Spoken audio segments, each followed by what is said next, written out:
মানবদেহের অভ্যন্তরীণ কাজগুলোর আছে নিজস্ব সময়। রাতে সঠিক সময়ে ঘুম আর দিনের আলোয় কর্মমুখর জীবনযাপন নিশ্চিত করে সুস্বাস্থ্য। কিন্তু প্রযুক্তির যথেচ্ছ ব্যবহারে রাত জাগছেন অনেকেই, আর দিনের বেলা কাটাচ্ছেন গভীর ঘুমে। প্রকৃতি বিরুদ্ধ এমন আচরণে শারীরিক সমস্যার পাশাপাশি বাড়ছে মানসিক রোগের প্রবণতাও। ব্রিটিশ এক গবেষণায় মিলছে এমন তথ্য। আরাফাত রায়হানের রিপোর্ট।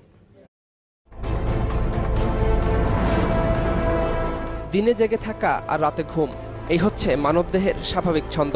এর উপর ভিত্তি করেই কাজ করে দেহের প্রতিটি কোষ, হরমোনের স্তর, পরিপাক ও স্নায়ুতন্ত্র সহ সব শারীরিক প্রক্রিয়া।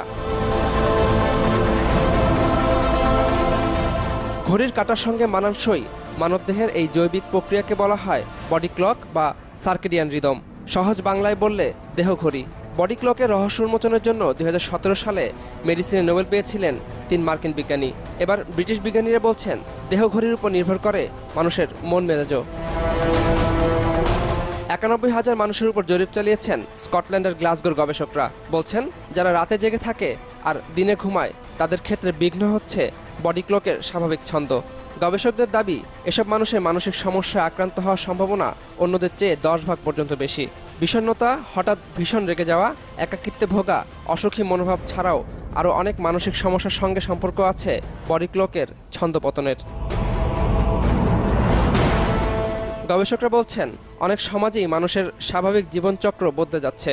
রাত জেগে সামাজিক যোগাযোগ মাধ্যমে ব্যস্ত সময় কাটাচ্ছেন অনেকে। তাদের জন্য এই গবেষণা হতে পারে একটি সতর্কবাণী। আরাফাত রায়হান, চ্যানেল 24।